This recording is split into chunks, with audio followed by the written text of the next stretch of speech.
السلام عليكم. غنشارك معكم طريقتي في الطحال المعمر. بقاو معايا باش تشوفوا المقادير. انا هنا اول حاجه غادي نبدا بها هي غادي نوجد الخضره اللي غادي نرافقها مع الطحال. عندي هنايا الخيزو، بطاطا، اللوبيا، الباربه. قطعتهم بهذا الشكل هذا، نتوما تقطعوهم باي شكل بغيتو. الباربه راني قطعتها رقيقه باش دغيا تسلق. انا تنوضعهم هنا في الكسكاس، تنفضل انني نبخرهم بهذه الطريقه. هذه كتجي سهله وصحيه في نفس الوقت، احسن من اني نسلقهم. بالنسبه للمقادير ديال الطيحان، عندي انا هنا طواحن خديت صغار هادو ديال الغنمي. تقدروا نتوما تاخذوا واحد كبير على حسب الذوق ديالكم. نقيتهم، حيدت ليهم داك الجلده اللي كيكونوا من الفوق وحليته بالمقص. المهم حليتهم بهذا الشكل هذا، وحاولوا تكيسوا عليهم لانهم تيكونوا حساسين دغيا كيتقطعوا، وصراحه تيوليو تيمحنوا في التعمار. داكشي علاش غير حاولوا معاهم بشويه بشويه ملي تكونوا كتنقيو ملي كتكونوا كتحلوا فيه. سينو تقدروا تحلوا عند الجزار الا خفتوا انه يتقطع لكم. حنا هنا رانيت واحد راه تقطع ليا، راه من بعد غادي نخيطو ملي نكون نعمر فيه. عندي 400 غرام ديال الكفته ديال البقري. عندي ربطه ديال خلطه ما بين قزبر ومعدنوس. عندي بصله متوسطه. غادي نشلضها بشكل رقيق. عندي كاس ديال الروز هذا المهرس. تقدروا نتوما تخدموا غير كاس لاروب او نص كاس اللي بغيتو. درت هنا غادي نسلقو مع ورقه سيدنا موسى. عندي 5 ضريسات ديال الثومه. كيف كتشوفوا راهم شويه كبار. انا هنا كثرت الثومه والربيع على حسب غادي ناخذ منهم، حتى باش غادي نصاوب منهم لاصوص على قبل الخضره. عندي الزيتون مقطع بشكل رقيق.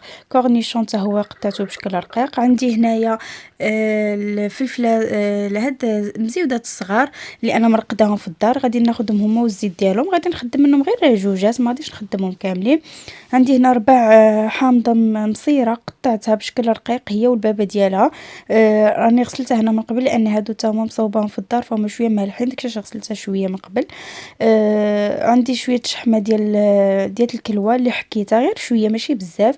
بالنسبه للعطريه عندي معلقه ونص ديال التحميره، معلقه ديال الخرقوم بلدي، نص معلقه ديال البزار مخلط ما بين الكحل والبيض. عندي معلقه صغيره عامره ديال عطريه ديال اللحم. عندي نص معلقه ديال الملحه على حسب، قللت انا ملح على حسب الحامض والزيت راهم مالحين، وكورنيشون حتى هو. عندي معلقه صغيره ديال القزبر حبوب مطحون، معلقه صغيره ديال الكمون، ومعلقه صغيره سكنجبير.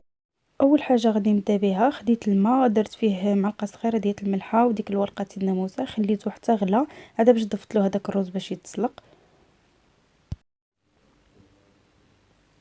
غادي ندوز هنايا غادي نطحن هذيك الثومه مع الربيع.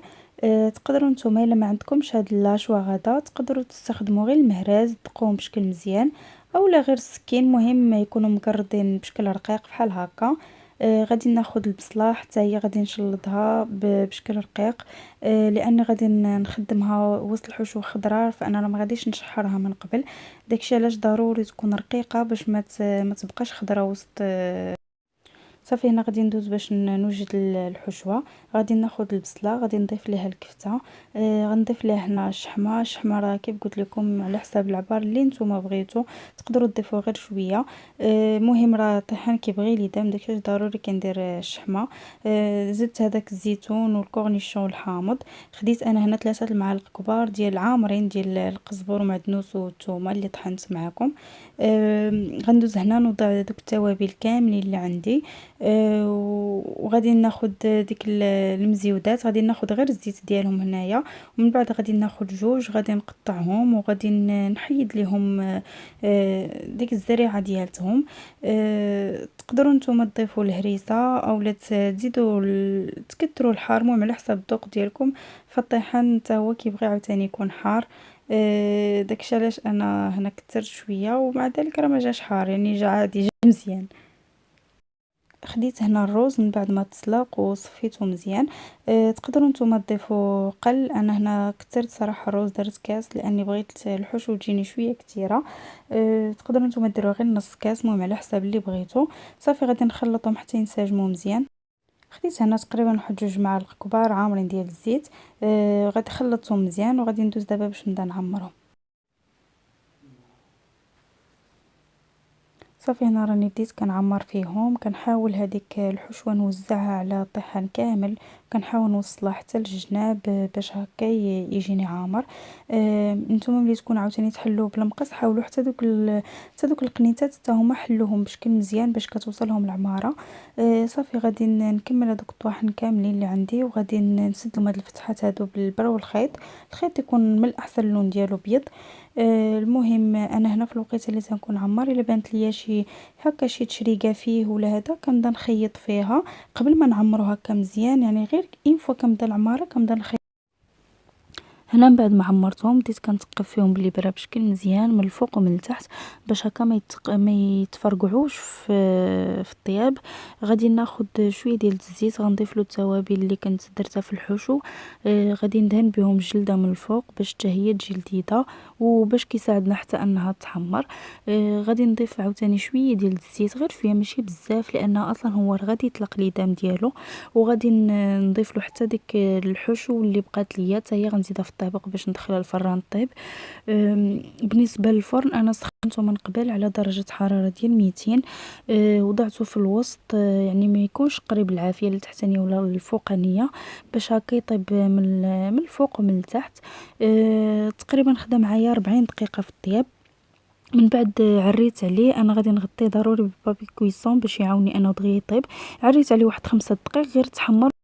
ها من بعد ما خرجته من الفران وتحمر مزيان شو ديك المريقه اللي طلق. المهم هذا هو الشكل ديالو.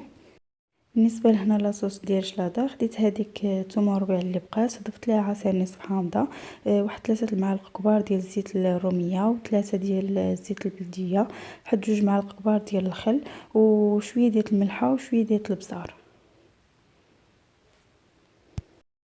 هنا من بعد ما طابت الخضره كناخد كل حاجه بوحديتها، كنضيف ليها تقريبا 2 معالق كبار من ديك الصلصه وما نساش نهز حتى من الزيت اللي كتكون من الفوق.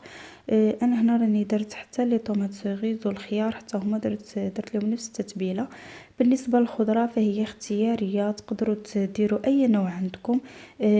ديروا له نفس الطريقه، راه هاد التتبيله هذه كتجي مع جميع الخضر كتجي زوينه. صافي غادي نكملهم وغادي ندوز باش نبدا نستفهم في طبق. هذا هو الشكل النهائي ديال الطبق. كنتمنى انه ينال الاعجاب ديالكم، وشكرا بزاف على التشجيعات ديالكم على المساجات الزوينين اللي كتخليو ليا. ما تنساوش تابوناو في القناه وديروا لايك وشكرا.